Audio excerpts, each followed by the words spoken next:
ಎಂದವಾಯ್ತು ವೆಲಕ್ಕ ಇದ್ದಿ ಸ್ವಾಮಿ. ಇವತ್ತಿನ ವ್ಲಾಗಲ್ಲಿ ನಿಮ್ಗೆ ಒಂದು ಸ್ಪೆಷಲ್ ಕಂಟೆಂಟ್ ಕೊಡ್ಲಿಕ್ಕಿದ್ದೇನೆ. ಮಳೆಗಾಲದ ಒಂದು ರೋಚಕವಾದಂತಹ ಕತೆ, ನಿಜವಾಗಿ ನಡೆದಂತಹ ಘಟನೆ. ಹೌದು, ಇನ್ನೆಂತ ತೋಟಕ್ಕೆ ಹೋಗುದು, ಹೋಗುವ ಹಟ್ಟಿ ಹತ್ರ. ನಮ್ಮದು ನೋಡಿ ಮಳೆಗೆ ಹಿಂದ್ಗಡೆ ಸೀಟಲ್ಲೇ ಸಾಧಾರಣ ಒಂದು 10-12 ಜನ ಆಗ್ತಾರೆ. ಯಬ್ಬ, 12 ಜನ ಹಿಂದ್ಗಡೆ ಇಲ್ಲಿ ನನಗಿತ್ತು. ನಾನು ಆ ದಿವಸ ಬಳ್ಳಕ್ಕೆ ಹೋಗದೆ ಬದುಕಿ ಉಳಿದದ್ದೇ ಒಂದು ದೊಡ್ಡ ಪವಾಡ. ಹೌದು, ಬಟ್ ಅದು ಹೊಂಡ ಆಯಿತು. ಹೊಂಡ ಸಿಕ್ಕಿತು, ಹೊಂಡದಲ್ಲಿ ನಾನು ಮುಳುಗಿದೆ. ಇನ್ನು ರಭಸದಲ್ಲಿ ನಾನು ತುಂಬ ಕೆಳಗೆ, ಒಂದು ಅರ್ಧ ಕಿಲೋಮೀಟರ್ ಕೆಳಗೆ ಹೋದು. Hi, good morning. ಇವತ್ತು ನಿಮ್ಮನ್ನು ವೆಲ್ಕಮ್ ಮಾಡಲಿಕ್ಕೆ ನಮ್ಮ ಜೊತೆಗಿದ್ದಾರೆ ಬಂಗಾರು ಭೀಮಣ್ಣ. ಅಶ್ವಿನಿ ವ್ಲಾಗ್ಸ್ಗೆ ಎಲ್ಲರಿಗೂ ಸ್ವಾಗತ. ಹೇಳಿ. ಇವನ ಮೈ ನೋಡಿ ಫುಲ್ಲು ಒದ್ದೆ. ಇವರನ್ನು ಬಿಡುವುದಿಲ್ಲ ಅಂತ ನಾನು ಮಾಡಿದ್ದು. ಇವತ್ತು ಅಪ್ಪಿಸಿಕೊಂಡಿದ್ದ, ಹೋಗಿ ಹೋಗಿ ಆ ಮಣ್ಣಲ್ಲಿ ಮುರುಕಿದಂಥ ಹಲಸಿನ ಹಣ್ಣೆಲ್ಲ ತಿನ್ನುವುದಾಯ್ತಾ. ನನ್ನ ಮುದ್ದು ಬಾಬು ನೋಡಿ, ಅವ ಬಿಟ್ಟುಕೊಂಡದ್ದು ಅಂತ. ಬಂಗಾರು ಭೀಮಣ್ಣ, ಬಂಗಾರು ಭೀಮಣ್ಣ, ನಿನಗೆ ಮಾತ್ರ ಮಾರ ಡಬ್ಬಲ್ ಹೆಸರು.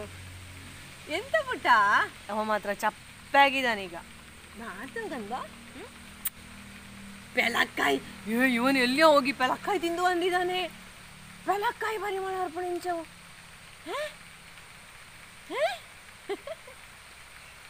ಎಂದವಾಯ್ತು ಪೆಲಕ್ಕಾಯಿ ಇದ್ದಿ ಸ್ವಾಮಿ.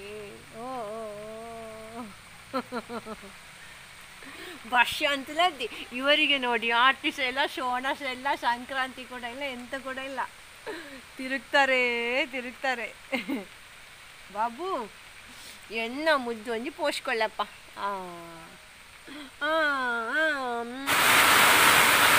ನೋಡಿ ಅಂತ ಎಷ್ಟು ಚಂದದ ಮಳೆ ಅಲ್ಲ. ನನಗೆ ತುಂಬ ಇಷ್ಟ ಈ ಮಳೆಗೆ. ಇವತ್ತಿನ ವ್ಲಾಗಲ್ಲಿ ನಿಮ್ಗೆ ಒಂದು ಸ್ಪೆಷಲ್ ಕಂಟೆಂಟ್ ಕೊಡ್ಲಿಕ್ಕಿದ್ದೇನೆ. ಮಳೆಗಾಲದ ಒಂದು ರೋಚಕವಾದಂತಹ ಕತೆ, ನಿಜವಾಗಿ ನಡೆದಂತಹ ಘಟನೆ. ಈ ಘಟನೆಯ ಪಾತ್ರಧಾರಿ ಬೇರೆ ಯಾರು ಕೂಡ ಅಲ್ಲ, ನನ್ನ ಗಂಡನೇ. ಕಾಲದ ಆ ಒಂದು ರೋಚಕವಾದ ಕತೆ ಎಂಥದ್ದು ಅಂತ ಹೇಳಿ ನಾನು ಕೇಳಿದ್ದೇನೆ. ನನ್ನ ಹತ್ರ ಅವರು ಪ್ರತಿ ಮಳೆಗಾಲ ಬರುವಾಗ ಅವರಿಗೆ ನೆನಪಾಗ್ಲಿಕ್ಕೆ ಉಂಟು ಆ ವಿಷಯ. ಸೊ ಅದನ್ನು ಅವರ ಬಾಯಿಯಿಂದಲೇ ಕೇಳುವ.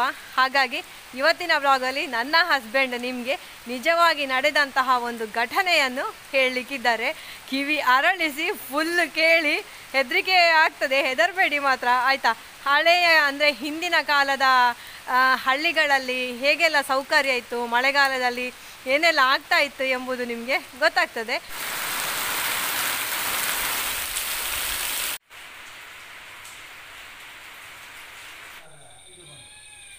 ಚಿಕ್ಕಪ್ಪನ ಮನೆಯ ಹಲಸಿನ ಹಣ್ಣು ಈಗ ಕೊಯ್ತಾ ಇದ್ದಾರೆ. ಅದು ಹಣ್ಣಾಗಿದ್ದ ಗೊತ್ತಿಲ್ಲ ನಮಗೆ. ಕಾಯಿ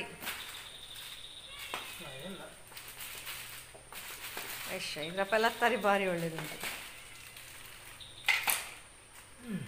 ಹಣ್ಣಾಗಿದೆ, ಭಾರಿ ಚಂದ ಹಣ್ಣಾಗಿದೆ. ಕೊಳ್ಳಿ ಸೂಪರ್ ಉಂಟು. ಕಾರ್ಕಳದ ಹಲಸಿನ ಹಣ್ಣು ತಿನ್ನುವ ಯೋಗ. ತೋಡು ನೋಡು ಅಂತ ಹೇಳಿ ಓಡಿಕೊಂಡು ಬಂದದ್ದು ನಾನು. ನೀವೆಲ್ಲಿಗೆ? ತೋಟಕ್ಕೆಯಾ? ಈ ಹೌದು, ಇನ್ನೆಂತ ತೋಟಕ್ಕೆ ಹೋಗುದು, ಹೋಗುವ ಹಟ್ಟಿ ಹತ್ರ. ನಮ್ಮದು ನೋಡಿ ಮಳೆಗೆ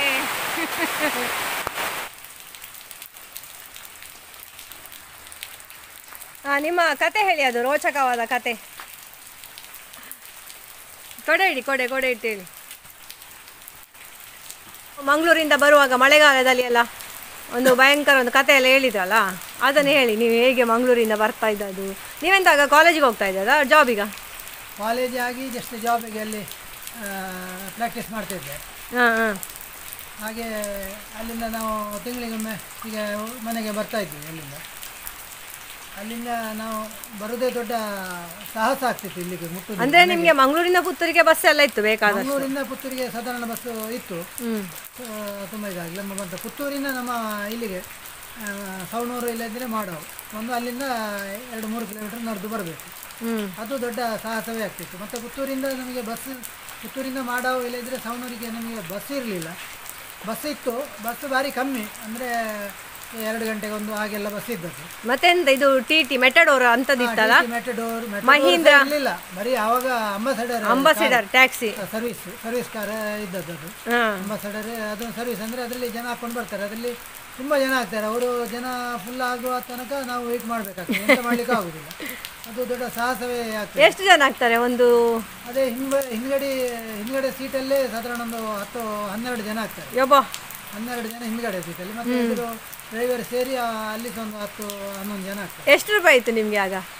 ಅವಾಗೆಲ್ಲ ನನಗೆ ನೆನಪು ಮಂಗಳೂರು ಟು ಪುತ್ತೂರಿಗೆ ಇದ್ದದ್ದು. ನಾನು ಫಸ್ಟ್ ನನ್ನ ನೆನಪಲ್ಲಿ 6,500 ರೂಪಾಯಿ ಕೊಟ್ಟು ನಾನು ಹೋದ್ದೆ. ಹಾಂ, ಹೌದಾ? ಹೌದು, 6,500 ರೂಪಾಯಿ. ಪುತ್ತೂರಿಂದ ಇಲ್ಲಿಗೆ ಸಾಧಾರಣ ಅದೊಂದು 3 ರೂಪಾಯಲ್ಲೇ ಇತ್ತು ಅಷ್ಟೇ. ಬಸ್ಸಿಗೆಲ್ಲ 2 ರೂಪಾಯಿ ಇತ್ತು. ಹಾಂ, ಗಾಡಿಗೆಲ್ಲ 3 ರೂಪಾಯಿ ಅಲ್ಲ. ಅವಾಗಷ್ಟು ಕಷ್ಟ ಅದು, ಆ 3 ಅದೇ ರೂಪಾಯಿ. ಅದೇ ದೊಡ್ಡ ವಿಷಯ. ಅದೇ ಈಗ 100 ರೂಪಾಯಿ ಕೊಟ್ಟರು ಸಹ ಈಗ ಅಲ್ಲಿಂದ ನಾವು ಮಾಡಾವಿಂದ ಇಳಿದು 50 ರೂಪಾಯಿ ಕೊಟ್ಟು ನಾವು ಇಲ್ಲಿಗೆ ಬರ್ತೇವೆ ರಿಕ್ಷಾದಲ್ಲಿ. ಆವಾಗಿನ ಆ 40 ರೂಪಾಯಿಲ್ಲ ನಮಗೆ ಮಂಗಳೂರಿಗೆ ಹೋಗಿ ಬರಲಿಕ್ಕೆ ಆಗ್ತದೆ ಅಲ್ಲ. ಈಗ ನಾವು ಊರು ಬಿಟ್ಟು ಹೋಗ್ಲಿಕ್ಕೆ ಆಗುದಿಲ್ಲ. ಊರು ಬಿಟ್ಟು ಮತ್ತೆ ಎಂತಾಯ್ತು ಈಗ ನೀವು ಅಲ್ಲಿಂದ ಬಂದ್ರಿ? ಟ್ಯಾಕ್ಸಿಯಲ್ಲಿ ಬಂದ್ರಿ? ದೊಡ್ಡ ಸಾಹಸದ ಕೆಲಸ. ನಿಮ್ಮ ಮೇಲೆ ಎಷ್ಟು ಜನ ಕೂತ್ಕೊಳ್ತಾರೆ? ನಾವು ಲಾಸ್ಟಿಗೆ ಕೂತ್ಕೊಂಡ್ರೆ ನಾವು ಮೇಲೆ ಕೂತ್ಕೊಳ್ತೇವೆ. ನಾವು ಸುಳಿಗೆ ಹೋಗಿ ಖಾಲಿ ಟ್ಯಾಕ್ಸಿಯಲ್ಲಿ ನಾವು ಹೋಗಿ ಕೂತ್ಕೊಂಡ್ರೆ ನಾವು ಅಡಿಗೆ ಬಿಡ್ತೇವೆ. ಅವಾಗ ನಿಮ್ಮ ಮೇಲೆ ಒಂದು 3 ಜನ 2-3 ಜನ ಕೂತ್ಕೊಳ್ತೇವೆ ನಾವು. ಅಂದರೆ ಅದನ್ನು ಬಾಗಿಲು ತೆಗೆದ್ರೆ ಅರ್ಧ ಮುಕ್ಕಾಲು ವರ್ಷ ಕೆಳಗೆ ಹಾಗೆಲ್ಲ ಇದಾಗ್ತದೆ. ಅದು ಕೇಳಲಿಕ್ಕೆ ಅದು ದೊಡ್ಡ ಕಷ್ಟ ಆಗ್ತದೆ. ಆ ಒಂದು ಕಷ್ಟದಲ್ಲಿ ನಾವು ಬಂದಿದ್ದೀವಿ ಅಂತ ಹೇಳಿ. ಮತ್ತು ಅಲ್ಲಿಂದ ನಾವು ಮಾಡಾವಿಂದ ಇಳಿದು ಮನೆಗೆ ಬರಬೇಕು. ಮನೆಗೆ ಬರಲಿಕ್ಕೆ ಮತ್ತೊಂದು 2.5-3 ಕಿಲೋಮೀಟರ್ ನಡೆದು ಬರಬೇಕು. ನಡೆದು ಬರುವಾಗ ಮನೆ ಹತ್ರ ಹೊಳೆ ಸಿಗ್ತದೆ. ಹೊಳೆ ದಾಟಿ ಬರಬೇಕು. ಈ ಮಳೆಗಾಲ ಆಗ ರಿಕ್ಷಾ ಅದೆಲ್ಲ ಎಂತ ಇರ್ಲಿಲ್ವಾ? ಸ್ಟ್ಯಾಂಡ್ ಇರಲಿಲ್ಲ, ರಿಕ್ಷಾವೂ ಇರಲಿಲ್ಲ. ಮತ್ತೆ ಊರಿನಲ್ಲಿ ಸ್ವಂತ ವಾಹನ ಯಾರಿಗೆ ಸಿರ್ಲಿಲ್ವಾ ಅಂತಲ್ಲ? ವಾಹನ ಜೀಪ್ ಎಲ್ಲ ಇತ್ತು ಕೆಲವು, ಒಂದು ದೊಡ್ಡವರಿಗೆ. ಅವರೆಲ್ಲ ದಾರಿಯಲ್ಲಿ ಎಲ್ಲಿ ಸಿಗ್ತಾರೆ? ಅವ್ರು ಸಹ ಹೋಗೋದು ಕಮ್ಮಿ ಇಲ್ಲ. ಅದೇ ಸಂಜೆ ಹೊತ್ತಿಗೆ ಯಾರು ಇರುದಿಲ್ಲ ಅಲ್ಲ, ಕತ್ತಲೆ ಆಗುವಾಗೆಲ್ಲ ಯಾರು ಇರ್ತಾರೆ? ಯಾರು ಇರುವುದಿಲ್ಲ. ಯಾರು ಇರುದಿಲ್ಲ. ಒಂದು 6-7 ಗಂಟೆಗೂ ಮನೆ ಸೇರಿ ಆಗ್ತದೆ ಎಲ್ಲ ಸರಿ ಆಗ್ತದೆ. ನೀವು ಬರುವಾಗಲೇ 8 ಗಂಟೆ ಎಲ್ಲ ಆಗುದಿಲ್ಲ ಇಲ್ಲಿಗೆ ಮುಟ್ಟುವಾಗ? ಇಲ್ಲಿಗೆ ಮನೆ ಮುಟ್ಟುವಾಗ ಒಂದು 7 ಅಂದ್ರೆ ಮತ್ತೆ ಲೈಟ್ ಇರುದಿಲ್ಲ ಅಲ್ಲ ಕೈಯಲ್ಲಿ. ಲೈಟ್ ಎಲ್ಲ ಇದ್ರೆ ಸ್ವಲ್ಪ. ಅವಾಗ ಮೊಬೈಲ್ ಇರಲಿಲ್ಲ, ಮೊಬೈಲ್ ಲೈಟ್ ಎಲ್ಲ ಇಲ್ಲ. ಟಾರ್ಚ್ ನಾವು ಇಟ್ಕೊಂಡು ಬರಬೇಕು ಮೊದಲೇ. ನಾವು ಅದು ನೆನಪಲ್ಲಿ ಇಟ್ಕೊಂಡು ಬಂದ್ರೆ ಆಯ್ತು, ಇಲ್ಲಾದ್ರೆ ಹೋಯ್ತು. ಮತ್ತೆ ನಿಮ್ಗೆ ಮಂಗಳೂರಿಂದ ಪುತ್ತೂರಿಗೆ ಬರುವಾಗ ಸಹ ಸವಣೂರು ಕಡೆ ಬರುವ ಬಸ್ಸಿನ ಟೈಮಿಂಗ್ಸ್ ನೆನಪಿಟ್ಟು ಅದಕ್ಕೆ ಸರಿಯೇ ಬರಬೇಕು. ಅದು ತಪ್ಪಿದ್ರೆ ಮತ್ತೆ ಪುತ್ತೂರಲ್ಲೇ ಹಾಲ್ಟ್. ಪುತ್ತೂರಲ್ಲೇ ಇದು ಮಾಡಬೇಕು. ಇಲ್ಲದಿದ್ರೆ ಪುತ್ತೂರಿಂದ ಇದೆ ಟ್ಯಾಕ್ಸಿ. ಅದು ಸಹ ಟ್ಯಾಕ್ಸಿ ಸಹ ಹಾಗೆ ಅಲ್ಲ, ಲೆಕ್ಕದು ಲೆಕ್ಕದಿರುವುದು. ಅದು ಸಹ ಬಸ್ ಇದ್ದ ನಂತರ, ಅದು ಬಸ್ ಮುಗಿದ ನಂತರ ಅದು ಸಹ ಇರುವುದಿಲ್ಲ. ಅದಕ್ಕೆ ಜನ ಆಗುದಿಲ್ಲ ಅಂತೇಳಿ ಅವರು ಬರುದಿಲ್ಲ. ಅಲ್ಲ, ಮತ್ತೆ ಬಸ್ ಇಲ್ಲದ ದಿವಸ ಅದರಲ್ಲಿ ಸಹ ಫುಲ್ ಆಗಿ ಅದು ಸಹ ಬಂದ್ರೆ ಪುನಃ ಹಿಂದೆ ಬರುದಿಲ್ಲ. ಹಾಗೆಲ್ಲ ಭಾರಿ ಕಷ್ಟ ಅಲ್ಲ ಅದು ಸಹ. ಮತ್ತೆಂತ ಇಲ್ಲಿ ನಿಮ್ಗೆ ಅಂಕತಡ್ಕದಿಂದ ಈಚೆ ಬರ್ಲಿಕ್ಕೆಲ್ಲ ಇತ್ತ? ಡಾಮರ್ ರೋಡ್ ಸಹ ಇರ್ಲಿಲ್ಲ. ಮಡ್ ರೋಡ್ ಎಲ್ಲ ಇದೆ. ಮಡ್ ರೋಡ್ ಅಂದ್ರೆ ರೋಡ್ ಇತ್ತ? ರೋಡ್ ಇತ್ತು ಅವಾಗ. ನಾವು ಅವಾಗ ಹೆಚ್ಚಾಗಿ ನಾವು ಮಾಡವಲ್ಲಿ ಇಳಿದು ಅಲ್ಲಿಂದ ಅಂಕತರ್ಕದಲ್ಲಿ ಬರುದಿದ್ರೆ ಅಲ್ಲಿ ಸ್ವಲ್ಪ ಟಿಕೆಟ್ ಜಾಸ್ತಿ ಆಗ್ತದೆ. ಅದ್ರಲ್ಲಿ ಸಹ ಇದು ಮಾಡೋದು. ಮಾಡವಲ್ಲಿ ಇಳಿದು ಮಾಡವಿಂದ ನಡ್ಕೊಂಡು ಬರೋದು. ಅದು ಒಂದು 3-3.5 ಕಿಲೋಮೀಟರ್ ಆಗ್ತದೆ. ಗದ್ದೆ ಎಲ್ಲ ದಾಟಿ ಬರಬೇಕು. ಮತ್ತೆ ಅಂಕತರ್ಕದಲ್ಲಿ ಸಹ ಬಂದು ಒಮ್ಮೊಮ್ಮೆ ಬರ್ತೇವೆ.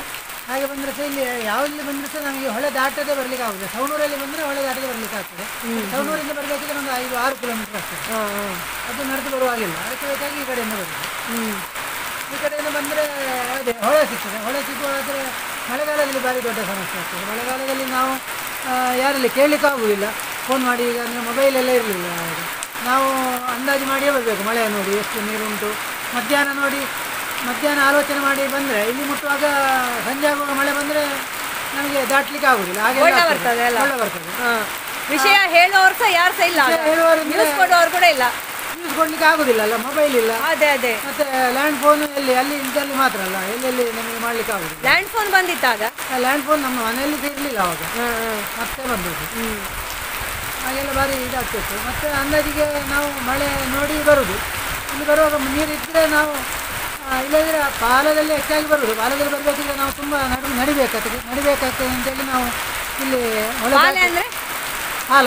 ಪಾಲ ಅಂದರೆ ಇದೆ ಟೆಂಪರರಿ ಬ್ರಿಡ್ಜ್ ಅಂತ ಹೇಳಿ. ಅಡಿಕೆ ಮರದ ಬ್ರಿಡ್ಜ್ ಶಂಕ, ಅದಕ್ಕಿಂತ ಪಾಲ ಹೇಳುದಾ? ಪಾಲ ಅಂತ ಹೇಳಿ. ಅದನ್ನು ದಾಟಿ ಬರಬೇಕಿದ್ರೆ ತುಂಬ ದೂರ ಆಗ್ತದೆ ಅಂತೇಳಿ ನಾವು ಈಗ ಶಾರ್ಟ್ಕಟ್ಟಲ್ಲಿ ಬಂದರೆ, ಮಾಮೂಲು ದಾರಿಯಲ್ಲಿ ಬಂದರೆ ಇಲ್ಲಿ ಹೊಳೆ ದಾಟಬೇಕಾಗ್ತದೆ. ಹೊಳೆ ದಾಟಲಿಕ್ಕೆ ಬಂದು ಇಲ್ಲಿ ಬಂದ ನಂತರ ಮತ್ತೆಂತ ಮಾಡೋದು, ಹೊಳೆ ದಾಟಲೇಬೇಕಾಗ್ತದೆ. ನಾವು ಒಮ್ಮೆ ದಾಟಿ ನಾನು ಸಿಕ್ಕಿ ಹಾಕೊಂಡಿದ್ದೇನೆ. ನಾನು ಆ ದಿವಸ ಬಳ್ಳಕ್ಕೆ ಹೋಗದೆ ಬದುಕಿ ಉಳಿದದ್ದೇ ಒಂದು ದೊಡ್ಡ ಪವಾಡ. ಹೌದಾ ದೇವ, ನಿಮಗೆ ಮತ್ತೆ ಅದು ಹೆದರಿಕೆ ಆಗಲಿಲ್ವಾ ನೀರೆಲ್ಲ ನೋಡುವಾಗ? ನೀರು ನೋಡುವಾಗ ದಾಟ್ಬೋದು ಅಂತ ಬೇಸಿದೆ, ಮತ್ತೆ ಕತ್ತಲೆ ಹತ್ತಿರ ಆಗ್ತಾಯಿತ್ತು, ಕತ್ತಲೆ ಹತ್ತಿರ ಆವರಿಸ್ತಾ ಇತ್ತು. ಅಂದಾಜು ನೋಡುವಾಗ ನೀರು ಎಲ್ಲಿವರೆಗೆ ಇತ್ತು ನೀರು? ಎಲ್ಲಿವರೆಗೆ ಇತ್ತು ನಿಮ್ಗೆ ಆಗ? ಇಲ್ಲಿ ತನಕ ಇತ್ತು, ಒಮ್ಮ ಇಲ್ಲಿ ತನಕ ಇತ್ತು. ಅಲ್ಲ, ಅಷ್ಟು ನೀರು ನೋಡಿ ಸಹ ನೀವು ಇಳ್ತದ? ಅಂದ್ರೆ ಅಷ್ಟು ನೀರು ಅಂತ ಹೇಳಿದ್ರೆ ಅಲ್ಲಿ ಸ್ಟಾರ್ಟಿಂಗ್ ನೀರು ಇರುವುದಿಲ್ಲ ಅಲ್ಲ, ಮತ್ತೆ ಮಧ್ಯೆ ಕೆಲವು ಟೈಮಲ್ಲಿ ಅಂದ್ರೆ ಮಳೆಗಾಲದಲ್ಲಿ ಕೆಲವು ಹೊಯ್ಗೆ ಹೋಗಿ ಗುಂಡಿ ಆಗ್ತದೆ, ಕೆಲವು ಕಡಿಮೆ ಗುಂಡಿ ಇದ್ದಲ್ಲಿ ಹೊಯ್ಗೆ ಬಿದ್ದು ಎತ್ತರ ಆಗ್ತದೆ, ಹಾಗೆಲ್ಲ ಆಗ್ತದೆ. ನಾವು ಅದನ್ನು ಎಣಿಸಿ ಹೋಗ್ಲಿಕ್ಕೆ ಆಗುದಿಲ್ಲ, ಯಾವಾಗಲೂ ಹೋಗೋ ದಾರಿಯಿಂದಲೇ ಹೋಗ್ಲಿಕ್ಕೆ ಆಗುದಿಲ್ಲ, ಹಾಗೆಲ್ಲ ಆಗ್ತದೆ. ನಾವು ಎತ್ತರ ಉಂಟು ಅಂತ ಹೇಳಿದಲ್ಲಿ ತಗ್ಗಿರ್ತದೆ, ತಗ್ಗಿದ್ದಲ್ಲಿ ಎತ್ತರ ಇರ್ತದೆ, ಹಾಗೆಲ್ಲ ಆಗ್ತದೆ. ಅಂದರೆ ಸಾಧಾರಣ ಫುಲ್ಲು ನನಗೆ ನಾನು ಮಧ್ಯೆ ಬರುವಾಗ ನಾನು ಹೇಳಿದಲ್ಲ, ಬಳ್ಳಕ್ಕೆ ಹೋಗದೆ ಬದುಕಿ ಉಳಿದದ್ದು ನನ್ನ ಪುಣ್ಯ ಅಂತೇಳಿ, ಆ ಥರ ನನ್ನ ಗ್ರಾಚಾರ ಮಾರ. ನಾನಂದರೆ ಇದು ಇಷ್ಟು ನೀರು ಇರ್ಬೋದು ಅಂದಾಜಲ್ಲಿ ಹೋದ್ದು, ಬಟ್ ಅದು ಹೊಂಡ ಆಯಿತು, ಹೊಂಡ ಸಿಕ್ಕಿತು, ಹೊಂಡದಲ್ಲಿ ನಾನು ಮುಳುಗಿದೆ. ಮುಳುಗಿ ಯಾವಾಗ ಮತ್ತೆ ಸ್ವಲ್ಪ ಈಜಲಿಕ್ಕೆಲ್ಲ ಇದು ಮಾಡಿದೆ, ಈಜಲಿಕ್ಕೆ ಗೊತ್ತಿತ್ತು. ಅಂದ್ರೆ ಮೊದಲೆಲ್ಲ ಕೆರೆಯಲ್ಲಿ ಅಲ್ಲ ಸ್ನಾನ ಎಲ್ಲ ಮಾಡೋದು, ಹಾಗಾಗಿ ಈಜಲಿಕ್ಕೆಲ್ಲ ನಾವು ಕಷ್ಟಪಟ್ಟು ಆವಾಗಲೂ ಈಜಲಿಕ್ಕೆ ಅಂದರೆ ಕಲಿಬೇಕಾಗ್ತದೆ, ಕಲಿಯದೆ ಯಾವುದು ಬರೋದಿಲ್ಲ ನಮಗೆ. ಇದು ಮಾಡಲಿಕ್ಕೆ ಎಲ್ಲಿಯೂ ಮತ್ತೆ ನಾವು ಪ್ರಾಕ್ಟೀಸ್ ಮಾಡಿದಾಗೆ ಇದು ಮಾಡಲಿಕ್ಕೆ ಆಗ್ತದೆ. ಮತ್ತು ಇವಾಗ ಆ ವಿದ್ಯೆ ನನಗೆ ಇಲ್ಲಿ ತುಂಬ ಪ್ರಯೋಜನವಿತ್ತು. ನಾನಂದರೆ ಈಜಿ ಸ್ವಲ್ಪ ಇದು ಮಾಡಿದೆ, ಆದರೂ ಸಹ ಈ ಹೊಳೆಯಲ್ಲಿ ನೀರಿನ ರಭಸದಲ್ಲಿ ನಾನು ತುಂಬ ಕೆಳಗೆ ಒಂದು ಅರ್ಧ ಕಿಲೋಮೀಟರ್ ಕೆಳಗೆ ಹೋದು. ಹೌದು, ಅಷ್ಟು ದೂರ ಹೋದ್ರಾ? ನನಗೆ ತುಂಬಾ ಹೆದರಿಕೆ ಆಗಿತ್ತು, ನಾನು ಉಳಿಯುವುದಿಲ್ಲ ಅಂತ ಹೇಳಿ. ಹೌದು, ಅಂದ್ರೆ ಕತ್ತಲೆ ಸಹ ಎಲ್ಲಿ ಕಾಣುದಿಲ್ಲ ಆ ಕಡೆ. ಮತ್ತೆ ಎಲ್ಲಿಯೋ ಸಿಕ್ಕಿತು, ಆ ಕಡೆ ಏನು ಸಿಕ್ಕಿತು, ಏನು ಹಾವುಗಳು ಇರ್ತವೆ ಕೆಲವು ಟೈಮ್, ಇಲ್ಲ ನನ್ನ ಪುಣ್ಯದಲ್ಲಿ. ಆ ಕಡೆ ಸೈಡಲ್ಲಿ ನನಗೆ ಏನೋ ಬೇರೆ ಗೀಡೇನೋ ಈ ಸಿಕ್ಕಿದ್ದು ದಡದಲ್ಲಿ ಸಿಕ್ಕಿತು. ಏನು ಹಿಡ್ಕೊಂಡು ಮೇಲೆ ಹತ್ತಿ ಮತ್ತೆ ಹಣಗಿನ ಪರಿಸ್ಥಿತಿ ಎಲ್ಲ ಒದ್ದೆ ಆಗಿತ್ತು. ಮತ್ತೆ ಸೀದಾ ಅಲ್ಲಿಂದ ಮನೆ ತೋಟ ದಾಟಿ ಮನೆಗೆ ಹೋದ್ವಿ. ನಿಮಗೆ ದಾರಿ ಎಲ್ಲ ಗೊತ್ತಾಯ್ತಾ ಮತ್ತೆ ಮನೆಗೆ? ಅಂದಾಜಿಗೆ ಬಿದ್ದುಕೊಂಡು ಹೋದ್ವಿ ಅಷ್ಟೇ. ಹಾಗೆ ಒಂದು ಇಂಥ ಸಾಹಸ ಈಗ ಯಾರು ಮಾಡ್ತಾರೆ? ಯಾರು ಮಾಡುದು ಅಂದರೆ ಈಗೆಲ್ಲ ರಿಕ್ಷಾದಲ್ಲಿ ಇಲ್ಲದ್ರೆ ಸ್ವಂತ ಕಾರಲ್ಲಿ ಬರುವವರು. ಹಾಗಿರುವಾಗ ಇದನ್ನೆಲ್ಲ ಯಾರು ಮಾಡಲಿಕ್ಕೆ ಆಗ್ತಾರೆ? ಅಷ್ಟು ಕಷ್ಟ ಯಾರು ಬರುವುದಿಲ್ಲ. ಹಾಗೆಲ್ಲ ಮಳೆಗಾಲದ ಕತೆ ಅಲ್ಲ ನಿಮ್ಮ ಹತ್ರ ಇನ್ನೂ ಸಹ ಒಳ್ಳೆ ಕತೆ ಎಲ್ಲ ಇರ್ಬೋದಲ್ಲ ಮಳೆಗಾಲದೆಲ್ಲ? ನಾಳೆ ಸಹ ಒಂದು ಹೇಳಿ ಆಯ್ತಾ? ಇವರೆಲ್ಲ ಉಂಟಲ್ಲ ಫುಲ್ಲು ಹಳ್ಳಿಯ ವಾತಾವರಣದಲ್ಲಿ ಬೆಳ್ತದೆ. ನಮಗೆ ನಮ್ಮ ಊರು ಉಂಟಲ್ಲ ಇಷ್ಟು ಹಳ್ಳಿ ಇರಲಿಲ್ಲ. ಹಾಗೆ ನಮ್ಮ ಹತ್ರ ಇಂತಹ ರೋಚಕ ಕತೆಗಳೆಲ್ಲ ಇಲ್ಲ. ನೆಕ್ಸ್ಟ್ ಹೇಳಿ ಆಯ್ತು ಏನಾದ್ರು ಕತೆ ಎಲ್ಲ ಇದೆ? ನೋಡಿ ನನಗೆ ಖುಷಿ ಆಗ್ತಾ ಉಂಟು ಕೇಳಲಿಕ್ಕೆ ಅದನ್ನು. ಸೊ ಇವತ್ತಿನ ಈ ವಿಡಿಯೋ ನಿಮಗೆ ಇಷ್ಟ ಆಗಿದೆ ಅಂತ ಅಂದ್ಕೊಂಡಿದ್ದೇನೆ. ನಮ್ಮ ಯಜಮಾನರು ನೋಡಿ ಬದುಕಿ ಉಳಿದದ್ದು ನಮ್ಮ ಪುಣ್ಯ. ಅಷ್ಟು ಅಂದರೆ ಇವರ ನೇಚರ್ ಉಂಟಲ್ಲ ತುಂಬ ಒಳ್ಳೆಯದು. ಅವರು ಎಂತ ಹೇಳ್ತಾರೆ, ಯಾವುದೇ ಕಪಟ ಅಂಥದ್ದು ಎಂಥ ಸಹ ಇಲ್ಲ. ಹಾಗೆ ಅದೊಂದು ನಮ್ಮ ಪುಣ್ಯ. ಮತ್ತೆ ಅಂತ ಹೇಳಿದರೆ ತುಂಬ ಇಷ್ಟ ಇವರಿಗೆ. ಫ್ಯಾಮಿಲಿ ಅಂತ ಹೇಳಿದರೆ ತುಂಬ ಇಷ್ಟ. ನನ್ನಷ್ಟು ಜೋರು ಕೂಡ ಇಲ್ಲ. ಇವರು ಮಾತಾಡೋದೆಲ್ಲ ತುಂಬ ಸೌಮ್ಯ ಸ್ವಭಾವ. ಸೊ ನನ್ನ ಸ್ವಭಾವ ಅವರಿಗೆ ಸ್ವಲ್ಪ ನೋವಾಗ್ತದೆ ಆಗಾಗ. ಅದಕ್ಕೆ ಎಂತ ಮಾಡೋದು, ಸಾರಿ ಆಯಿತಾ. ಅಂದರೆ ಅದು ನನಗೆ ಒಂಥರ ಬೈ ಹ್ಯಾಬಿಟ್, ಅದು ನನ್ನ ಬರ್ತ್ ನೇಚರ್ ಅಲ್ಲ. ಅದಂದರೆ ನಾನು ಸಣ್ಣದಿರುವಾಗ ಸಿಂಗಲ್ ಆಗಿ ಬೆಳ್ತದಲ್ಲ. ಸೊ ನನ್ನನ್ನು ನಾನು ಜೋರು ಮಾಡ್ಕೊಳ್ಳಿಕ್ಕೆ ನನ್ನ ಮಾತಾಡುವ ದಾಟಿ ಸ್ವಲ್ಪ ಅಂತ ಕಠೋರ ಅದು ನನಗೆ ಅಭ್ಯಾಸ ಆಗಿ ಹೋಗಿದೆ. ಅದು ಇವರಿಗೆ ತುಂಬ ನೋವಾಗ್ತದೆ. ನಮಗಿರುವಂತಹ ಇಬ್ಬರಿಗಿರುವಂತಹ ಒಂದು ಮಿಸ್ಅಂಡರ್ಸ್ಟ್ಯಾಂಡಿಂಗ್ ಅದೇ. ನನಗೆ ಗೊತ್ತಾಗೋದಿಲ್ಲ ನಾನು ಅಷ್ಟು ಕಠೋರ ಅಂತ. ಅದು ಇವರಿಗೆ ಚುಚ್ಚಿದ ಹಾಗೆ ಆಗ್ತದೆ. So sorry. ಅದು ಅವರು ತುಂಬ ಸರ್ತಿ ಹೇಳ್ತಾರೆ, ಬಟ್ ನನಗೆ ದೊಡ್ಡ ವಿಷಯ ಅಂತ ಅನಿಸ್ತಾ ಇರಲಿಲ್ಲ. ಈಗ ಒಂದು ಮೆಚುರಿಟಿಗೆ ಬಂದ ಹಾಗೆ ನಮಗೆ ಗೊತ್ತಾಗ್ತದೆ, ನಾನು ಮಾತಾಡೋದು ಹೀಗೆ ಆಗ್ತಾ ಉಂಟಲ್ಲ ಅಂತ ಹೇಳಿ. ಅಂದರೆ ಈಗ ನಮಗೆ ಗೊತ್ತಾಗ್ತದಲ್ಲ ಕಮ್ಯುನಿಕೇಷನ್. ನನಗೆ ಅನಿಸ್ತದೆ ಇವರು ಪಾಪ ಇವರು ಸ್ವಲ್ಪ ಸ್ಟ್ರಾಂಗ್ ಆಗಬೇಕು ಅಂತ. ಅದು ಇವರದು ಬರ್ತ್ ನೇಚರ್. ಇವರು ಹಾಗೆ ಇರೋದು, ಸ್ವಲ್ಪ ಸೌಮ್ಯ, ಮೆಲ್ಲ ಮಾತಾಡೋದು ಹಾಗೆಲ್ಲ. ಓಕೆ ಆಯ್ತಲ್ಲ. ಹಾಗೆ ಇವರು ಒಂದು ಉಲ್ಟದು ನಮ್ಮ ಪುಣ್ಯ, ನಮ್ಮ ಮಕ್ಕಳ ಪುಣ್ಯ. ಹಾಗೆ ನಿಮಗೆ ಸಹ ನೋಡಿ ಇವರ ಕತೆ ಎಲ್ಲ ಕೇಳಲಿಕ್ಕೆ ಸಿಕ್ಕಿದೆ. ಹಾಗೆ ನೋಡುವ ಮಳೆಗಾಲದ ಕತೆ ನೆಕ್ಸ್ಟ್ ವೀಡಿಯೋದಲ್ಲಿ ನೋಡುವ. ಇವತ್ತಿನ ವಿಡಿಯೋ ನಿಮಗೆ ಇಷ್ಟ ಆಗಿದೆ ಅಂತ ಅಂದ್ಕೊಂಡಿದ್ದೇನೆ. ಸೊ ಲೈಕ್ ಮಾಡಿ, ಶೇರ್ ಮಾಡಿ, ಹಾಗೆ ಕಾಮೆಂಟ್ ಮಾಡಿ. ಫಸ್ಟ್ ಟೈಮ್ ನೋಡೋರಾದರೆ ಸಬ್ಸ್ಕ್ರೈಬ್ ಮಾಡಲಿಕ್ಕೆ ಮರಿಬೇಡಿ. Thank you for watching. Take care. Bye bye. Stay happy, healthy and fit. ಜೈ ಶ್ರೀರಾಮ್.